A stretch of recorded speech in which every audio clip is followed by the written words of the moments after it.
Assalamualaikum warahmatullahi wabarakatuh.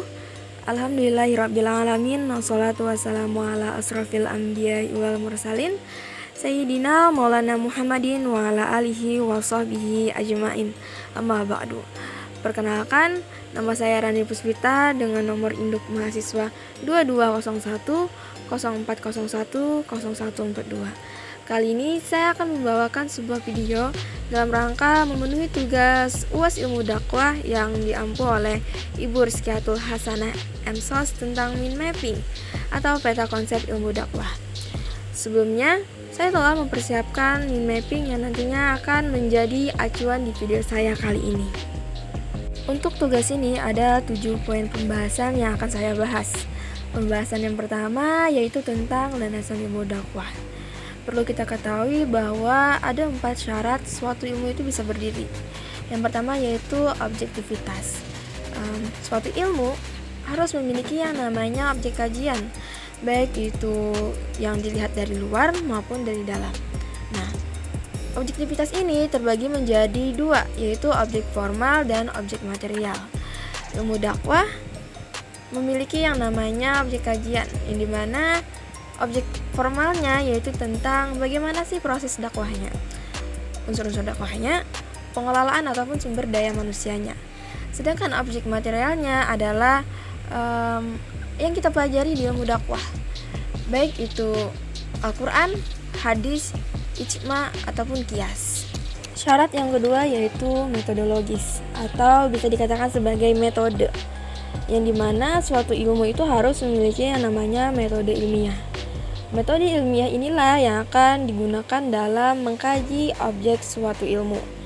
Sehingga metode ilmiah ini dikatakan sebagai kerangka penelitian dalam mencari kebenaran dan juga meminimalisasi kesalahan dalam objek ilmu pengetahuan. Metodologis terbagi menjadi 3, yakni ontologis, epistemologis, dan aksiologis. Ilmu dakwah juga memiliki yang namanya landasan ontologis dakwah, landasan epistemologis dakwah, dan landasan aksiologis dakwah. Nah, yang dimana ketiga landasan ini yang akan menjadi pembahasan yang pertama dalam video saya kali ini. Yang pertama yaitu landasan ontologis dakwah. Ontologi sendiri diambil dari bahasa Yunani, yaitu on yang berarti ada, ontos artinya keberadaan, dan logos artinya logik atau pemikiran. Jadi dapat kita artikan bahwa yang namanya ontologis adalah sebuah teori ilmu tentang hakikat yang ada, yang mana ontologis ini diartikan sebagai suatu cabang ilmu metafisika yang berhubungan dengan kajian mengenai eksistensi ilmu itu sendiri. Perlu kita ketahui bahwa yang namanya metafisika itu adalah segala sesuatu yang dianggap ada, akan tapi tidak dapat dijangkau oleh panca indera. Dikarenakan metafisika sendiri itu tidak memiliki yang namanya wujud. Terus kita kaitkan dengan yang namanya ontologis dakwah. Ontologis dakwah sendiri adalah sebuah pemahaman ataupun pandangan tentang hakikat ilmu dakwah yang dimana landasan ontologis ini mencoba membuktikan dan menelaah bahwa ilmu dakwah itu benar-benar ada dan dapat dibuktikan keberadaannya. Contohnya yaitu mempertanyakan apa saja yang terdapat di dalam ilmu dakwah itu sendiri. Yang kedua yaitu landasan epistemologis dakwah. Epistemologis itu sendiri diambil dari bahasa Yunani, yaitu epistemi yang artinya pengetahuan, sedangkan logos yang artinya ilmu. Jadi dapat kita artikan bahwa epistemologis itu adalah suatu ilmu pengetahuan yang sistematis, yang dimana ilmu sendiri mengkaji bagaimana cara mendapatkan pengetahuan logika, etika, dan estetika. Epistemologis juga mengkaji bagaimana sih cara prosedur memperoleh kebenaran ilmiah, bagaimana cara kita membedakan ilmu tersebut dengan ilmu lainnya, dan kebaikan moral dan keindahan seni mendapatkan ilmu pengetahuan tersebut. Jadi kalau kita kaitkan yang namanya epistemologis dakwah, yang dimana berarti ilmu yang mengkaji bagaimana ilmu dakwah memperoleh kebenaran. dan bagaimana cara membedakan ilmu dakwah dengan ilmu lainnya. Yang ketiga yaitu landasan aksiologis dakwah. Aksiologi sendiri diambil dalam bahasa Yunani, yaitu aksios yang artinya sesuai atau wajar, sedangkan logos yang artinya ilmu. Aksiologis ini dipahami sebagai teori nilai, yang dimana aksiologi sebagai sebuah ilmu pengetahuan yang menyelidiki nilai ataupun manfaat dari adanya ilmu tersebut. Dalam kajian studi tentang ilmu tersebut, mengkaji tentang hakikat tertinggi, realitas tertinggi, dan arti nilai-nilai, yang dimana nilai-nilai ini meliputi dari nilai kebaikan, keindahan, dan kebenaran. Dengan demikian, aksiologis memiliki arti bahwa hakikat nilai tertinggi dari nilai etika dan estetika. Jadi dapat kita pahami kalau keterkaitan antara ontologis dengan dakwah, yaitu ilmu yang mengkaji apa saja nilai ataupun manfaat dengan adanya ilmu dakwah. Dalam konteks ilmu dakwah, memiliki titik tolak aksiologis yang bertumpu pada upaya mengajak umat manusia untuk bersungguh-sungguh dalam beriman kepada Allah Subhanahu wa taala. Dalam aspek nilai-nilai ilmu dakwah, memiliki cita-cita tersendiri agar terciptanya masyarakat yang islami yang berani menyampaikan kebenaran apa yang ada di tengah masyarakat. Syarat yang ketiga yaitu sistematis, yang dimana suatu ilmu itu harus tersusun secara teratur dalam berbagai pengetahuan ataupun informasi dalam ilmu tersebut.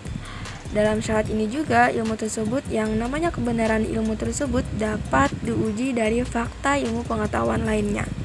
Begitu pula dengan namanya ilmu dakwah, di mana ilmu dakwah ini tersusun secara teratur sehingga ilmu dakwah ini dapat diuji kebenarannya dengan fakta ilmu pengetahuan yang ada. Masuk pada pembahasan yang kedua, yaitu tentang relasi ilmu dakwah dengan ilmu lainnya. Di pembahasan yang kedua ini ada 2 poin yang akan saya bahas. Yang pertama yaitu tentang signifikasi ilmu dakwah. Dalam signifikasi ilmu dakwah, manfaat ilmu dakwah secara langsung itu dapat dirasakan dengan adanya metode partisipatif, yang dimana metode ini antara dai dan mad'u itu bergabung menjadi satu. Adapun tujuan model ilmu dakwah dalam metode ini bukan sekedar lagi tentang teori, akan tapi bagaimana caranya adanya perubahan yang menjadi pemberdayaan dan kesadaran masyarakat, yang dimana di dalamnya dapat membangun dakwah yang bukan sekedar membuktikan adanya infrastruktur, akan tapi dapat membuktikan dengan adanya pengetahuan, kemampuan dari masyarakat dan mengenai hak-hak dan kewajiban mereka. Dengan adanya kesadaran dari masyarakat tentang sarana infrastruktur, sehingga dapat terbangunnya kemampuan antar dakwah dan ilmu dakwah yang dapat bekerja sama dalam membangun jiwa maupun fisik masyarakat. Yang kedua yaitu ilmu bantu untuk dakwah. Di poin yang kedua ini ada 3 hal yang akan saya bahas. Yang pertama yaitu tentang ilmu dakwah dengan ilmu keislaman. Dengan adanya relasi ilmu dakwah dengan ilmu keislaman, maka bukan hanya sekedar membahas bagaimana cara penyampaian dakwah, akan tetapi dengan adanya relasi ini dapat membentuk suatu materi baru yang dapat disampaikan dai kepada mad'u, di mana materi baru ini tentang ilmu keislaman yang membahas secara rinci tentang tauhid, fikih, akhlak, dan lain-lain, sehingga ilmu keislaman ini memerlukan adanya ilmu dakwah agar ilmu keislaman dapat tersampaikan baik kepada orang lain. Yang kedua yaitu ilmu dakwah dan sains sosial. Ilmu dakwah dan ilmu sains sosial sama-sama memiliki objek kajian yang sama, yaitu objek kajiannya manusia. Dalam menganalisa perilaku manusia, ilmu dakwah dapat menggunakan metode sains maupun sosial untuk melakukan pengembangan keilmuannya. Ketika mad'u yang terdiri dari berbagai ras, suku, etnis, maka Ilmu dakwah membutuhkan adanya ilmu sains dan sosial sebagai ilmu bantu dakwah. Contohnya ketika ingin berdakwah, maka dai memerlukan adanya teori ilmu komunikasi, teori dakwah dan bimbingan konseling, teori psikologi, teori sosiologi, bahkan tentang teori dakwah struktural menggunakan teori politik, yang dimana dengan bantuan ilmu-ilmu sosial dan sains, maka peran dakwah Islam semakin besar dan efektif dalam membentuk kepribadian individu, keluarga, masyarakat, maupun bangsa. Yang ketiga yaitu ilmu dakwah dan metodologi sains. Metodologi sains adalah disiplin ilmu yang membahas bagaimana cara mengembangkan sains. Dengan adanya relasi ilmu dakwah dan metodologi sains, maka dapat membantu mengembangkan ilmu dakwah, yang dimana ilmu penelitian dan ilmu logika merupakan bentuk perangkat pengembangan sains. Ilmu penelitian digunakan untuk objek yang empiris, sedangkan ilmu logika dipakai untuk objek yang rasional. Contohnya ketika ilmu fikih yang hanya memerlukan ilmu logika yang diolah menjadi usul fikih, tetapi objeknya sulit ditelaah, sehingga perlunya adanya ilmu penelitian. Oleh karena itu, sains sosial keberatan memasukkan disiplin ilmu yang hanya bisa memakai ilmu logika tanpa adanya ilmu penelitian. Lanjut pada pembahasan yang ketiga, yaitu tentang paradigma ilmu dakwah. Di paradigma ilmu dakwah ini ada 2 poin yang akan saya sampaikan. Yang pertama yaitu tentang teori sistem dakwah. Teori sistem dakwah ini adalah sebuah konsep satu kesatuan dari unsur-unsur dakwah, yang dimana unsur-unsur dakwah ini meliputi adanya dai, mad'u, maddah, thariqah, wasilah, dan efek. Apabila salah satu unsur tidak ada, maka dapat dipastikan bahwa aktivitas dakwah yang akan dilaksanakan tidak berjalan dengan efektif. Teori sistem dakwah ini sendiri membentuk satu kesatuan kolektif yang rangkaian kegiatannya itu saling berkaitan, yang menjadikan urutan yang logis dan tetap terikat pada ikatan hubungan antar kegiatan masing-masing dalam rangkaiannya secara menyeluruh. Yang kedua yaitu teori proses dakwah. Teori proses dakwah ini adalah sebuah konsep tentang proses dakwah yang secara bertahap, yang dimana dengan adanya tahapan ini, batasan kajian ilmu dakwah menjadi semakin jelas.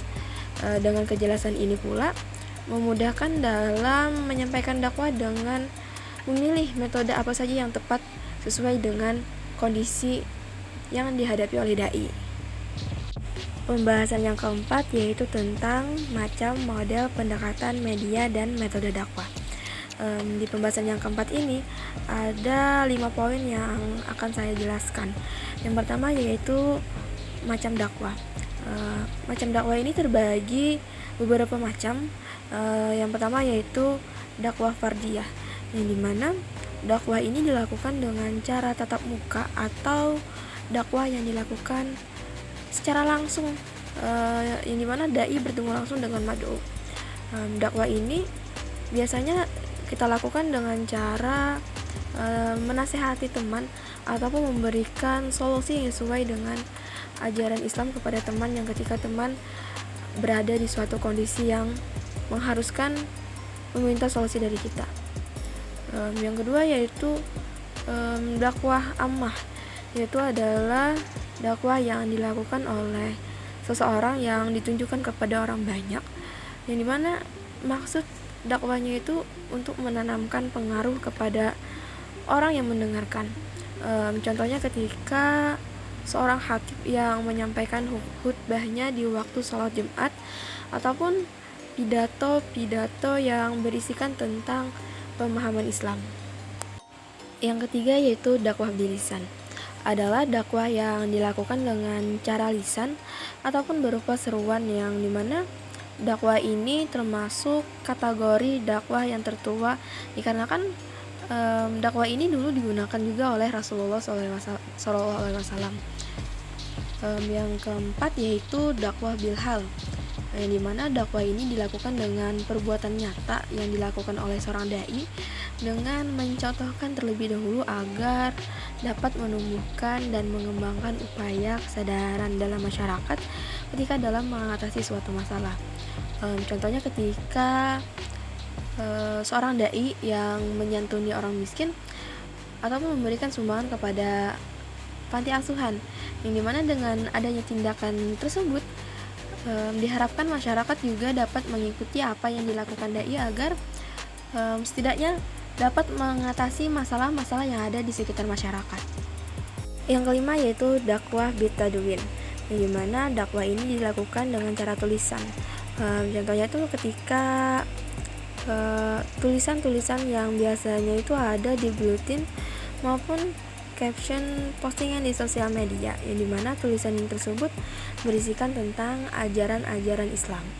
Yang ketujuh yaitu dakwah bil hikmah, yang dimana dakwah ini dilakukan dengan cara memberikan peringatan kepada teman ataupun orang lain secara tegas bahwa apa yang dilakukan itu salah, yang dengan harapan ketika kita memberikan peringatan yang tegas, dia tidak melakukan kesalahan yang sama lagi.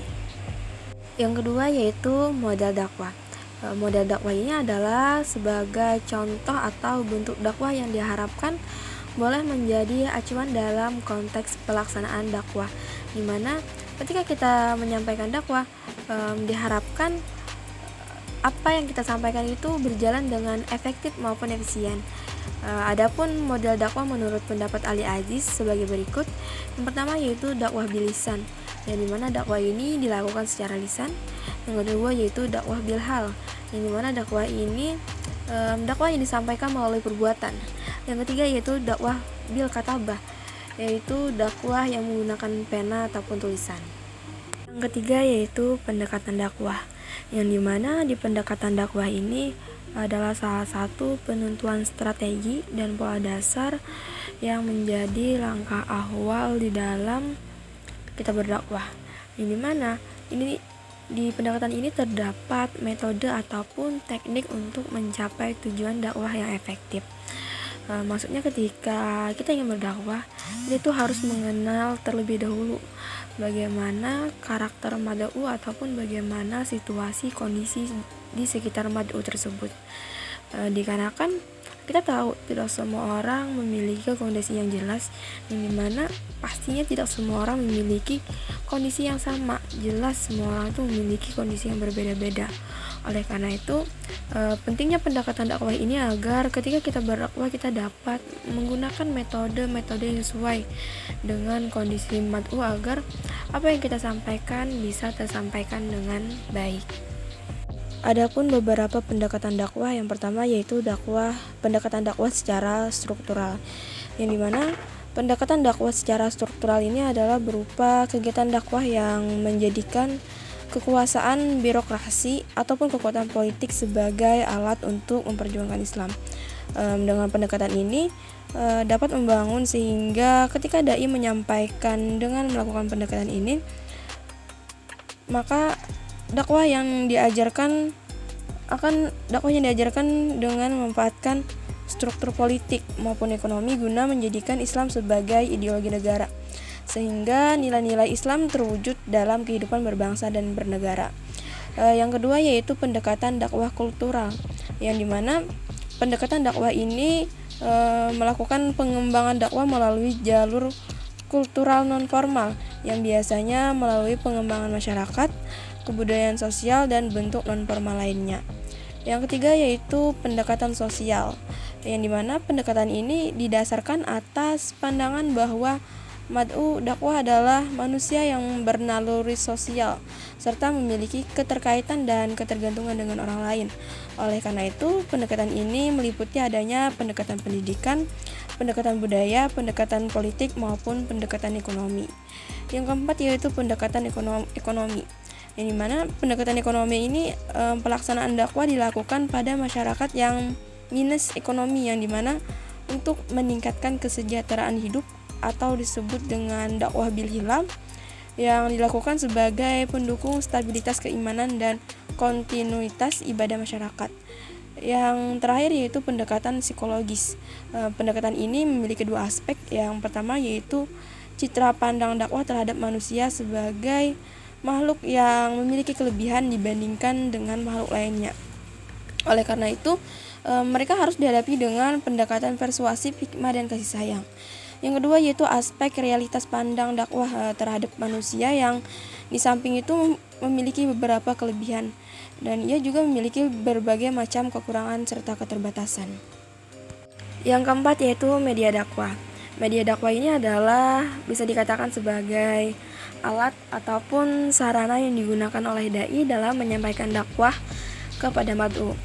Menurut Hamzah Yakub, media dakwah itu terbagi menjadi yang pertama yaitu tulisan, lukisan atau gambaran, audiovisual, dan akhlak. Sedangkan jika dilihat dari segi penyampaian pesan dakwah, media terbagi menjadi 3, yaitu kata-kata yang diucapkan, tulisan cetakan, dan audiovisual. Sedangkan menurut kategori utama, media terbagi menjadi 3, yakni media presentasional, yaitu media yang menggunakan bahasa alami yang memerlukan adanya dai. Contohnya seperti suara, wajah, tubuh, ekspresi maupun gestur.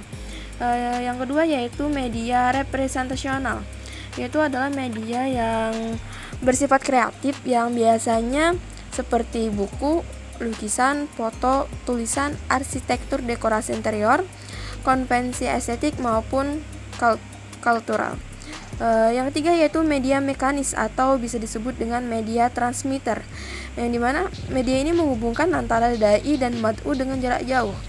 Contohnya bisa seperti telepon, radio, televisi, dan lain-lain. Yang kelima yaitu metode dakwah. Ada beberapa metode dakwah yang dapat digunakan. Yang pertama yaitu metode dakwah bil hikmah, yang dimana metode ini dengan cara menyesuaikan ataupun memperhatikan kondisi dari mad'u. Dengan memperhatikan kondisi dari mad'u setelah melakukan pendekatan sedemikian rupa agar mad'u tidak merasa dipaksa ataupun keberatan. Yang kedua yaitu metode mau'idah hasanah, yaitu metode yang dilakukan dengan cara memberikan nasihat ataupun bimbingan dengan menyampaikan ajaran-ajaran Islam itu baik. Ya, bisa dengan cara bercerita kisah-kisah para nabi, wali, ataupun orang-orang saleh, yang dimana setelah kita itu bercerita bisa diakhiri dengan pesan-pesan moral yang positif. Yang ketiga yaitu metode mujadalah, yang dimana metode ini dilakukan dengan cara bertukar pikiran atau dengan cara diskusi tanya jawab, yang dimana dai bertukar pikiran dengan mad'u yang didakwahi. Ketika bertukar pikiran ini diharapkan dai memakai dalil-dalil yang kuat agar proses bertukar pikirannya lancar sehingga mad'u puas dengan jawabannya.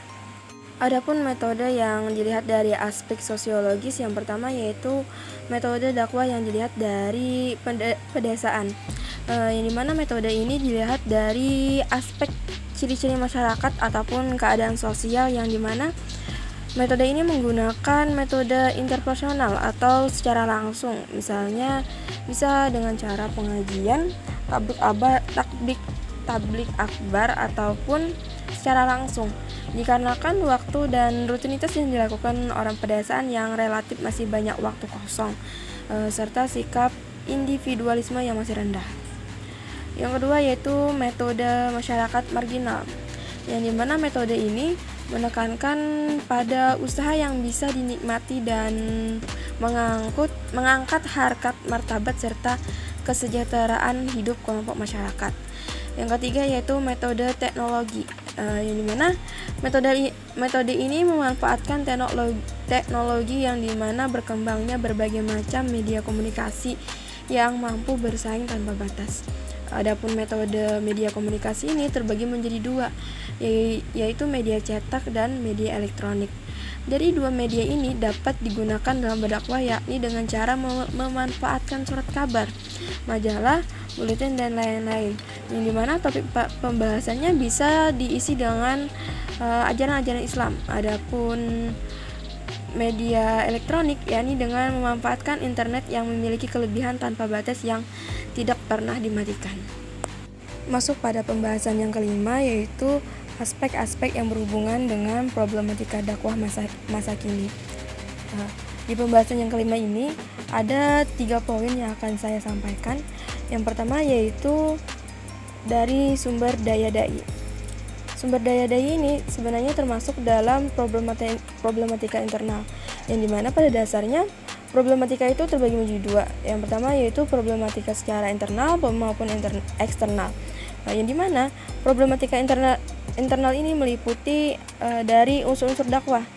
Yang pertama yaitu dari segi dai-nya, yaitu munculnya problematika dari segi dai atau orang yang menyampaikan dakwah. Terkadang problematika ini muncul dikala ketika seorang ingin menyampaikan kebenaran sering dianggap remeh oleh orang yang mendengarkan atau dari berbagai masalah lain. Contohnya ketika munculnya diskriminasi terhadap perempuan yang ingin berdakwah. Ketika ada seorang dai perempuan yang ingin menyampaikan kebenaran terhadap suatu masalah, sering dianggap masyarakat remeh, dikarenakan banyak masyarakat beranggapan kalau sebaik-baiknya perempuan itu cukup di rumah. Padahal kita tahu yang namanya permasalahan itu tidak semua laki-laki bisa mengatasinya. Contohnya tentang permasalahan fikih wanita. Dikarenakan yang pastinya laki-laki tidak dapat merasakan apa yang dirasakan oleh wanita. Itu yang dari segi dai-nya. Yang kedua yaitu dari segi mitra dakwahnya atau dari segi mad'u. Yang dimana problematika ini muncul dilihat dari sosial kultural atau pendidikan bahkan politik. Yang ketiga yaitu dari segi materi dakwahnya atau maddah. Yang dimana problematika ini muncul dari segi orang yang menyampaikan dakwahnya. Yang dimana terkadang dai menyampaikan isi pesan dakwah yang tidak sesuai dengan apa yang dibutuhkan dari mad'u tersebut. Adapun problematika eksternal yaitu problematika yang muncul dari luar.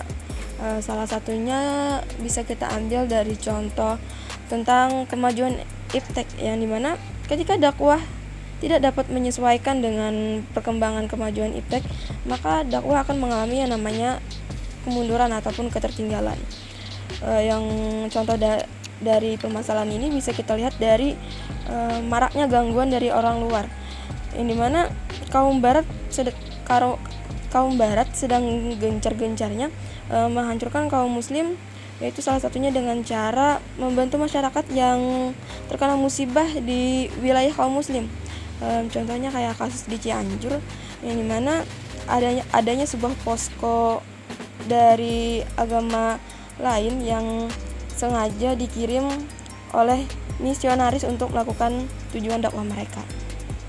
Pembahasan yang keenam yaitu faktor hidayah dalam dakwah.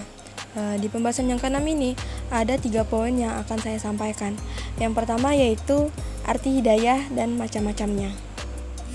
Dalam bahasa Arab, hidayah yang berarti petunjuk dan bimbingan. Sedangkan menurut istilah, hidayah adalah petunjuk yang sangat halus dan lemah lembut guna mengantarkan seseorang pada kebenaran dan kebaikan. Sederhananya, hidayah adalah petunjuk yang dapat menghantarkan seseorang kepada kebaikan. Adapun macam-macam hidayah, yang pertama yaitu hidayah al-ilhami, yaitu hidayah yang berupa insting maupun naluri, yang dimana hidayah ini diberikan Allah sejak manusia lahir sehingga manusia pasti membutuhkannya, yaitu dimana hidayah ini berupa seperti makan dan minum. Yang kedua yaitu hidayah al-hawas, yang dimana hidayah ini Allah berikan kepada manusia dan hewan. Bedanya kalau kepada hewan Allah memberikannya sekaligus dan sempurna sejak lahir, sedangkan kepada manusia hidayah ini diberikan secara berangsur-angsur. Dengan adanya hidayah ini manusia bisa membedakan rasa manis, asin, pahit, enak, tekstur, halus tanpa melalui proses pembelajaran. Yang ketiga yaitu hidayah al-aqli, ini mana hidayah ini ada untuk meluruskan kekeliruan panca indera. Adapun yang keempat yaitu hidayah al-atyani, yaitu hidayah yang merupakan petunjuk Allah yang berupa ajaran dan hukum yang meluruskan kekeliruan yang muncul akibat akal yang dipengaruhi nafsu. Yang kelima yaitu hidayah at-taufiqi, ini mana Hidayah ini disebut juga dengan hidayah al-maunah, yang dimana hidayah ini semata-mata ada di tangan Allah dan tidak ada seorang pun yang bisa memberikannya kepada manusia lain. Yang kedua yaitu hidayah dalam berbagai kasus konversi agama. Konversi agama adalah masuknya orang lain ke dalam agama lain, yang dimana ini disebabkan orang tersebut mendapatkan hidayah dari Sang Pencipta. Contohnya ketika si A yang awalnya beragama A kemudian memutuskan pindah ke agama B dikarenakan mendapat hidayah dari Sang Pencipta. Yang ketiga yaitu hidayah dan ikhtiar dakwah. Ketika kita sudah melakukan usaha dakwah yang sesuai dengan menggunakan pendekatan ataupun metode yang tepat dalam menyampaikan dakwah, maka tujuan kita akan cepat tercapai, yang dimana dengan diiringi adanya ikhtiar dakwah. Tugas kita sebagai dai hanya sekadar menyampaikan bagaimana semestinya ajaran Allah Subhanahu wa taala. Untuk urusan mad'u menerima hidayah atau tidak, itu sudah di luar ranah kuasa kita sebagai dai. Ketika mad'u tidak menerima hidayah dari apa yang disampaikan dai, bukan berarti mad'u bisa disalahkan. Akan tetapi itu bisa terjadi dikarenakan urusan hidayah itu cuman Sang Pencipta yang tahu. Pembahasan yang terakhir yaitu efek dakwah dan tahap-tahap perubahan perilaku mad'u. Di pembahasan terakhir ini ada dua poin yang akan saya bahas. Yang pertama yaitu tentang persuasi dakwah. Dakwah sendiri memiliki sifat persuasif, ini mana berusaha mempengaruhi manusia untuk menjalankan agama sesuai dengan kesadaran dan kemauan sendiri, sehingga persuasi dakwah adalah usaha untuk mempengaruhi ataupun meyakinkan seorang mad'u dalam berdakwahnya seorang dai. Adapun metode yang digunakan dalam persuasi dakwah yakni yang pertama yaitu meyakinkan mad'u dengan menjelaskan kebenaran dari isi materi dakwah. Yang kedua yaitu berusaha menggerakkan ataupun kemauan mad'u dengan keyakinan tentang isi dakwah. Yang ketiga yaitu membuat semenarik mungkin isi materi dakwah sehingga mad'u dapat tertarik dengan cara menjelaskan seberapa pentingnya turut andil mad'u akan permasalahan di masyarakat sekarang. Akan tapi ketika kita menyampaikan itu, usahakan menggunakan bahasa yang sopan dan memperhatikan setiap kata yang kita bicarakan. Yang keempat yaitu menyampaikan isi dakwah agar dapat menanamkan isi dakwah dari apa yang disampaikan dai. Yang kelima yaitu memberikan gambaran secara realistis dari isi dakwah yang kita sampaikan kepada mad'u agar lebih cepat memahami apa yang kita sampaikan. Yang selanjutnya yaitu berusaha memberikan dorongan agar timbulnya keyakinan dari mad'u dari apa yang disampaikan oleh dai. Yang terakhir yaitu upaya mempengaruhi mad'u dari kekuatan dalam diri dai yang menyebabkan mad'u membuka jiwanya dan mempercayai akan adanya isi materi yang disampaikan oleh dai. Adapun yang kedua yaitu tahap-tahap perubahan perilaku. Yang pertama yaitu efek kognitif, yang dimana efek kognitif ini berkaitan dengan perubahan perilaku dari mad'u setelah mendengarkan apa yang disampaikan oleh dai, yang dimana perubahan ini bisa berupa melalui proses berpikir mad'u yang terjadi dikala isi materi yang disampaikan oleh dai dapat dipahami ataupun dimengerti oleh mad'u. Yang kedua yaitu efek afektif, yang dimana efek afektif ini adalah segala sesuatu yang berkaitan dengan setiap perilaku mad'u setelah mendengarkan isi materi dakwah yang disampaikan oleh dai.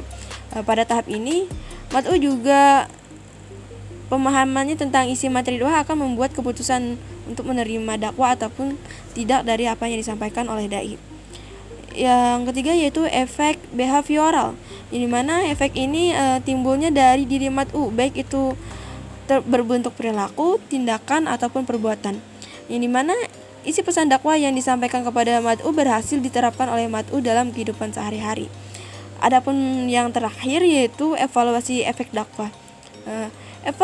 Evaluasi efek dakwah adalah suatu proses untuk melihat seberapa jauh kemajuan dakwah yang dilakukan dai. Ini mana dalam evaluasi efek dakwah ini dimulai dari mengamati apa saja yang berhasil dicapai dalam dakwah yang dilakukan dai. Apa saja hambatan yang terjadi ketika dai itu berdakwah. Terus gunanya evaluasi ini adalah untuk membuat penilaian dakwah yang dilakukan agar ketika melakukan dakwah ke depan yang akan datang tidak melakukan kesalahan yang sama lagi. Kiranya ini saja yang dapat saya sampaikan. Mohon maaf apabila ada kesalahan kata maupun kata-kata yang kurang berkenan. Karena kebenaran hanya datang dari Allah Subhanahu wa taala dan kesalahan hanya datang dari saya pribadi. Akhirul kalam. Wassalamualaikum warahmatullahi wabarakatuh.